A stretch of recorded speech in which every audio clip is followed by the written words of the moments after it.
네, 여당 내 야당이란 말이 있는데요. 이명박 정부 시절에는 박근혜 당시 의원을 따라다니던 수식어였고요. 요즘에는 그 대상이 유승민 원내대표로 바뀌는 그런 분위기입니다. 대통령 후보가 되고 싶으면 대통령과 싸워라. 혹자는 이런 이야기를 하기도 합니다. 과연 유승민 원내대표가 이런 행보를 따라갈 수 있을지 궁금한데요. 네, 오랜만에 이영작 전 한양대 석좌 교수 모시고 한번 전망해 보도록 하겠습니다. 어서 오십시오. 안녕하십니까. 네, 먼저 여당 내 야당이라는 수식어 참 오래된 수식어인 것 같기도 하고요. 박정희 대통령 시절에는 유경사 여사한테 여당 내 야당이다 이런 얘기를 하기도 했었고요. 또 이명박 정부 시절에는 박근혜 현 대통령에게 또 그렇게 붙이기도 했는데요. 이 유승민 원내대표의 사태, 이 여당 내 야당으로 자리 잡을 수 있을까요? 어떻게 보십니까? 완전히 그건 다른 얘기죠. 네. 그거는 뭐 유경수 여사는 이제 그거는 여기 해당이 안 되는 것 같고요. 박근혜 대통령의 경우에 보면은 자기가 차기 대권 주자가 확실하게 되기 위해서는 사실 여당 내에서 확실하게 이제 위치를 잡았으니까 그러고 나서 충청 특히 이제 세종시 특별법에 관련돼 가지고 그렇게 된 문제인데요. 거기서는 내가 약속을 지키는 원칙의 정치인이다라는 이미지를 계속 가져가기 위해서 MB와 각을 세우지 않을 수 없었던 거죠. 네, 그래서 그건 다른 문제예요. 그리고 박근혜 대통령이, 그러니까 당시 박근혜 의원이 보수 정치인으로서, 보수 우파 정치인으로서 보수 우파 이 유권자들이 그런 이유로 배척을 하진 않을 거라고요. 그러나 유승민 의원의 경우, 유승민 대표의 경우에는 이 완전히 여당, 보수 우파 여당 내에서 좌파적인 행보를 보였기 때문에 생긴 문제란 말이에요. 그러니까 유승민 대표가 아무리 옳다 하더라도 보수 우파 유권자들한테는 받아들여질 수 없는 그런 정치 행태를 보인 거죠. 이건 얘기가 다른 얘기죠. 최근에 보면 어쨌든 유승민 원내대표가 정계 입문한 뒤에 가장 지금 이제 어쨌든 국민적 관심을 집중적으로 받는 시기입니다. 시기고 유승민 원내대표를 정계로 이제 이끌어준 분이 이제 이회창 전 대표죠. 네. 이회창 이러면 대쪽인데 YS 김영삼 전 대통령과 국무총리 때 각을 완전히 잡으면서 그당 이른바 구룡시대에 독보적으로 1위로 치고 안 나왔습니까? 네, 그렇죠. 그렇다고 본다면 이회창 모델을 따라간다 뭐 이런 그렇게 설명하는 분도 있는데 그건 어떻게 보십니까? 그것도 다르죠. 이회창 당시에 이제 이회창 씨만 하더라도 우파적인 인사일 거야. 우파적인 인사이기 때문에 어떻게 하더라도 이회창 씨는 보수 우파 유권자들한테 배척을 당할 분은 아니란 말이에요.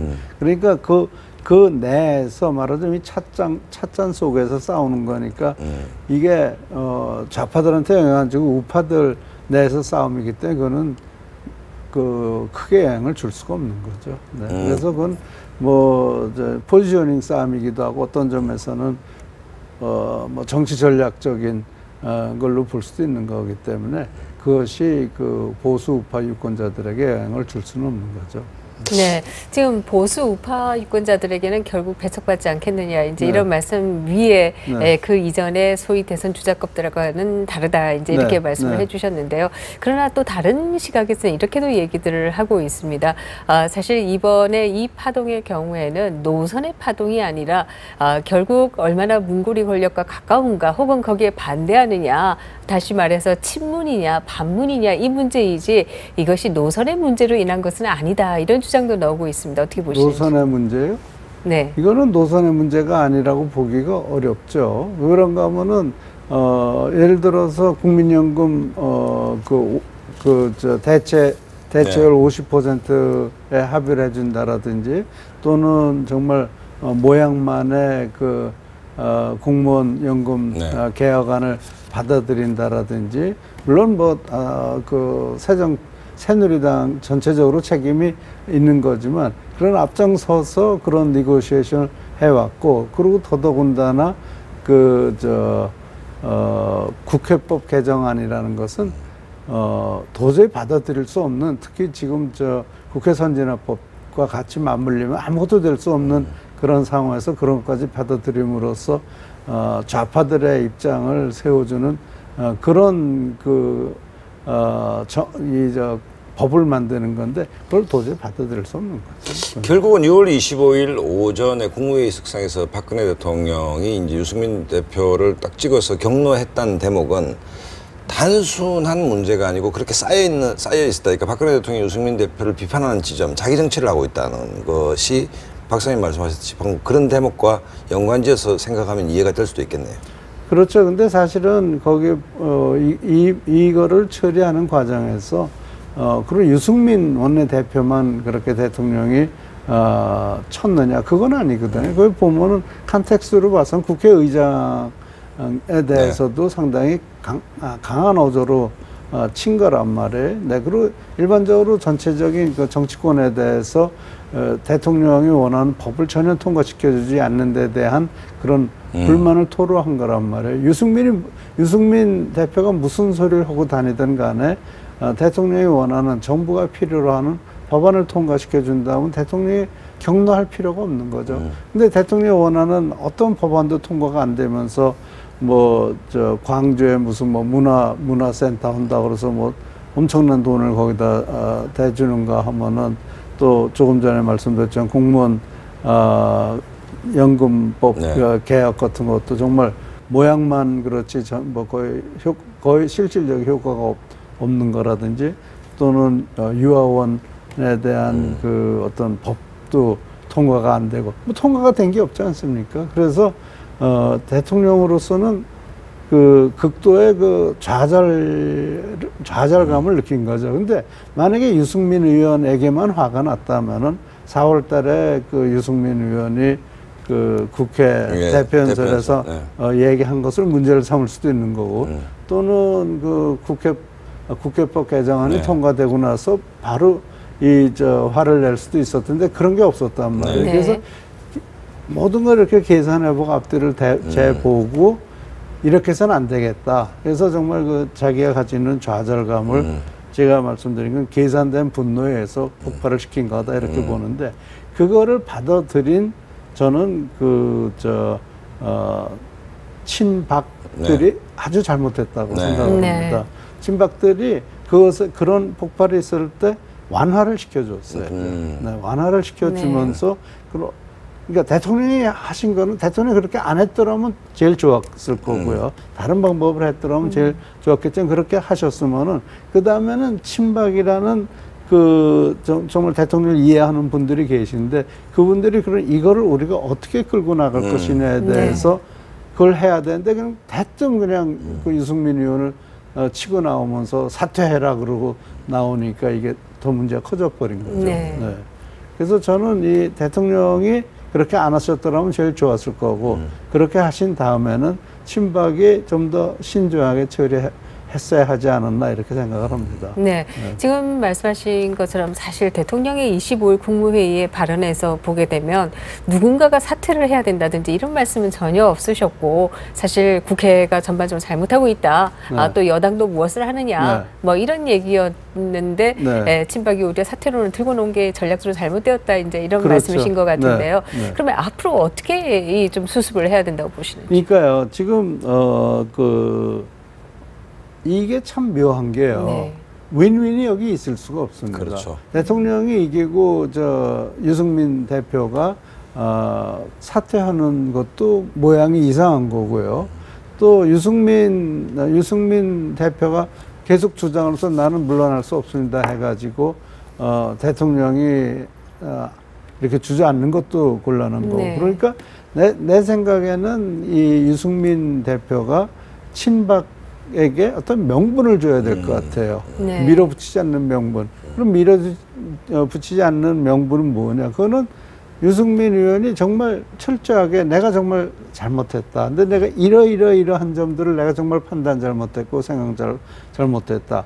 그런 그 이유를 대고 그래서 내가 앞으로 절대 이런 일이 없도록 하겠다. 내가 앞으로 임기가 실질적으로 5, 6개월 남았는데 5, 6개월 동안 내가 당을 정말 그 보수 우파 정당의 새누리당을 제대로 국회에서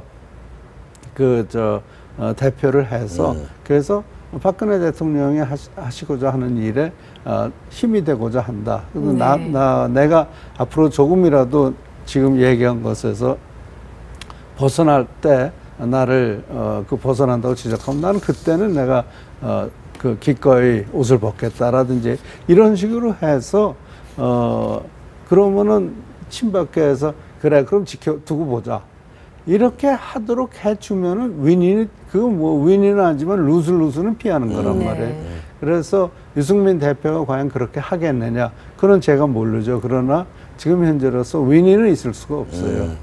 그렇지 않으면은 의총하는 것밖에 없죠.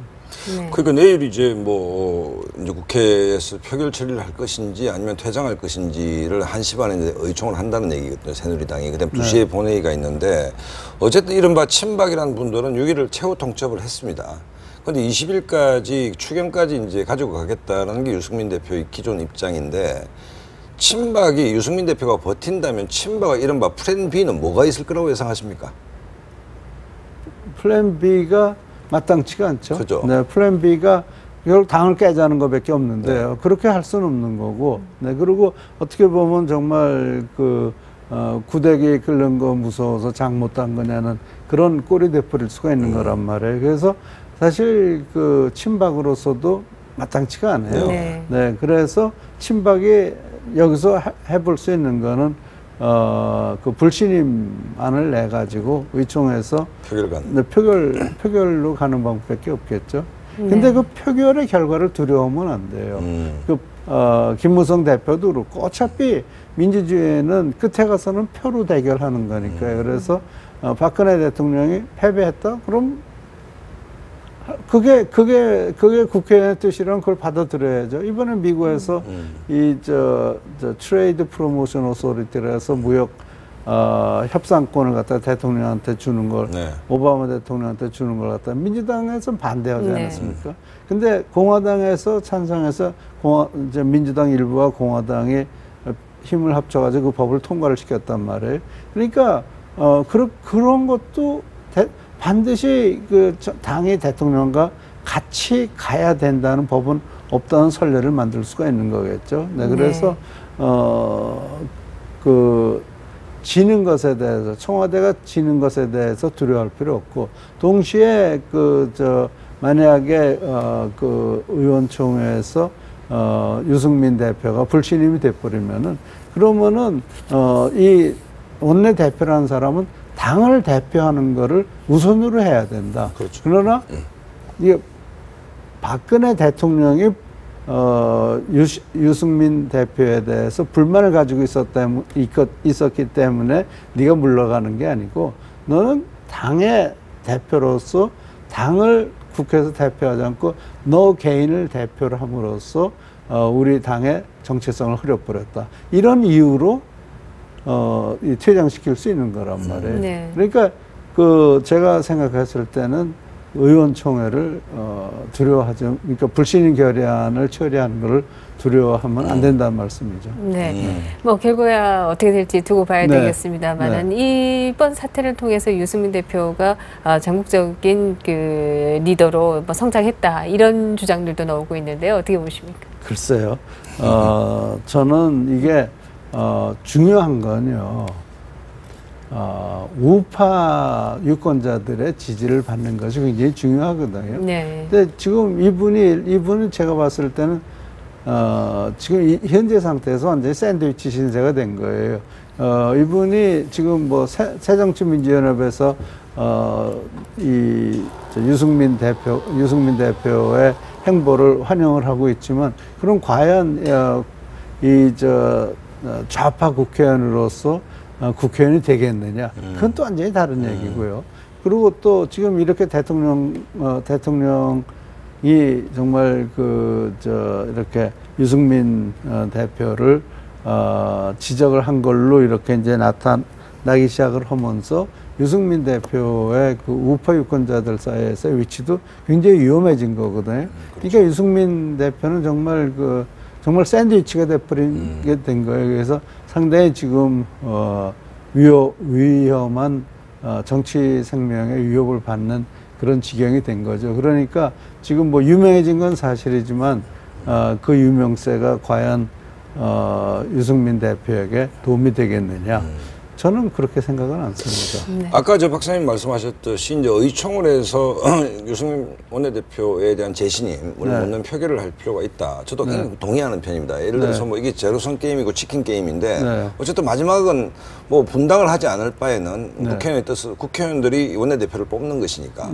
그러면 대통령의 6월 25일에 국무회의 석상에서의 어떤 격렬한 어떤 그 코멘트가 있었고 그다음에 아까 친박 핵심 의원들이 쿠션 역할을 못 해줬다는 얘기인데 그 지점, 예를 들어서 투표를 할 수도 있다는 지점, 그 다음에 대통령이 패배할 수도 있다는 지점이라는 것은 정치적으로 상당히 큰 상상력이 필요한데 지금 현재 보면 정무수석도 없습니다. 그 다음에 특보라는 뭐 윤상현 의원이나 김재원 또 전혀 역할을 잘 못하는 것 같고 친박 좌장의 서청원 의원이 굉장히 어떤 고도의 정치력을 발휘할 수 있는 입장인가 거기에 대해서도 뭐 여러 가지 이론이 있는데 최소한 대통령께 다양한 정치적 상상력을 불러일으켜 줄 수 있는 보좌 그룹이 존재하지 않는다. 이게 굉장히 상황을 어렵게 만드는 거 아니냐 이런 비판들이 있습니다. 그거는 뭐 어느 정도 사실일 수도 있겠죠. 지금까지 정무수석을 활용하는 방법을 보면은 커뮤니케이션 채널 정도로 썼다든지 대통령의 의중을 전한다든지 하는 그런 커뮤니케이션 채널 이상의 어떤 기능을 가지고 있었던 것 같지가 않고요. 대통령이 어떤 점에서 보면 상당히 이런 말을 써도 되는지 모르지만 자폐적인 고립돼 있다. 상당히 고립된 상황에서 모든 걸 판단하고 있다. 이런 생각이 들기 때문에 대통령이 그래서 저도 몇 번 그런 얘기를 했는데 대통령한테 필요한 거는 특보가 아니고 카운슬러가 필요하다. 대통령과 같이 식사도 하고 얘기도 나눌 수 있는 그런 사람이 필요하다고 제가 몇 번 그런 얘기를 했는데 지금이야말로 대통령이 정말 허심탄회하게 얘기할 수 있는 그런 어드바이서가 필요하지 않나 이런 생각을 합니다. 그래서 대통령의 심부름을 하는 사람보다는 정말 진정한 의미에서 대통령에게 카운슬러가 필요하다. 이렇게 생각을 합니다. 네. 사실 뭐 이제 일반론적인 얘기를 조금 더 하게 되면요. 대통령과 싸우면 지지율이 올라가지만 이게 이제 어느 정도까지 차별화를 해야 하느냐. 이게 중요한 문제인 것 같은데요. 우리가 역대 선거를 봐도 차별화로 인해서 성공하는 케이스도 있지만 오히려 차별화로 인해서 또 실패하는 경우도 있지 않습니까? 좀 더 쉽게 얘기하면 후보가 되는 데는 도움이 되는 것 같은데 또 본선에서는 도움이 안 되는 게 아니냐. 특히 이회창 후보의 경우에나 뭐 이런 경우를 들어서 그런 얘기도 하는데요. 어떻게 보십니까? 이회창 후보의 경우에 보면요. 저는 그 당시에 여론조사를 해봤기 때문에 아는데 사실은 박찬종 씨가 굉장히 높은 점수를 받고 있었어요. 근데 박찬종 씨가 그게 될 수가 없었던 거는 당내 세력이 너무 미약했습니다. 그래서 당시에 만약 97년 당시에 박찬종 씨가 어느 정도 당내 기반만 있었더라면은 이회창 씨가 당의 후보가 된다는 것은 어려울 수도 있었어요. 그러나 당내 기반이 없었다는 것이 그분한테 아주 절대적인 약점이 됐고, 그래서 결국은 나중에 이제 중도 사퇴라고 말았는데요. 그렇기 때문에 이회창 씨는 어떻게 보면은 그 당시에 이회창 씨의 버금가는 경쟁자가 없었어요. 그래서 동시에 대쪽 이미지, 대통령한테 바른 말할 수 있는 사람, 그런 이미지가 그런 이미지가 그 후보가 되는데 또 도움이 됐겠죠. 그래서 그 당시에 박찬종 씨의 호감도를 보면 굉장히 높았습니다. 그래서 대중적인 지지는 있지만 당내 기반이 약하니까 안 된 거죠. 그래서 반드시 이회창 씨가 YS하고 각을 세웠기 때문에 후보가 됐느냐, 그건 다시 생각해 봐야 될 겁니다. 이런 지점은, 그러니까 김영삼 대통령 때 이제 정권 교체가 일어났고, 그 다음에 노무현 전 대통령 때 정권 교체가 이제 일어났습니다. 어떤 전문가들은 그 당시에 YS 마음을 내면을 들여다보면 차라리 DJ한테 정권이 가는 게 낫지 창한테 줬으면 안 되겠다. 뭐 이런 심리. 그다음에 노무현 전 대통령도 차라리 뭐 그 당시 한나라당이 집권하더라도 정동영한테만 안 되겠다. 뭐 이런 뭐 그런 심리가 있었다고 얘기하는 사람들, 구체적으로 대통령을 가까이서 모셨던 사람들이 그런 얘기를 하는 사람이 많이 있거든요. 이런 부분은 어떻게 보십니까? 그거는 내부적인 얘기죠. DJ가 승리할 수 있었던 결정적인 원인 중에 하나는 이 JP가 DJ와 손을 잡음으로써 많은 보수 우파 유권자들의 거부감을 완화시켰다는 것이 굉장히 중요한 거거든요. 그러니까 전략적으로 DJ가 승리한 것이고요. 사실은 그 당시에 보면은 이 선거가 선거운동이 며칠 더 계속됐더라면은 예청이 이길 수 있었다라는 그런 주장도 아주 없는 건 아니거든요. 네, 그래서 그 YS가 어떤 마음을 가지고 있었느냐가 선거에 영향을 줬다라고 생각하기는 어렵고요. 또 정동영 씨 경우에도 한 20 몇 % 받았는데 그 20 몇 %라는 것이 실제로 그 1987년도에 DJ가 받은 퍼센테이지거든요. 그러니까 정동영 씨가 실패한 거는 외연 확대에서 실패한 거고요. 동시에 정동영 씨 경우에는 우파의 지지를 받지 못했지 않습니까? 노무현 씨가 대통령이 된 것도 정몽준 씨의 지지를 받았기 때문에 된 그런 부분이 있는 거란 말이에요. 그래서 그냥 대통령이 내가 정말 저 사람한테 마음 안 들어 해가지고 이 대통령 선거가 결과가 어떤 영향을 줬다라고 보기는 어려울 것 같습니다. 네, 결국 뭐 집토끼를 확고히 하는 가운데에서 결국 산토끼를 또 잡아야 한다 이런 그렇죠. 말씀이시네요. 그렇게 되겠죠. 네, 잘 들었습니다. 고맙습니다.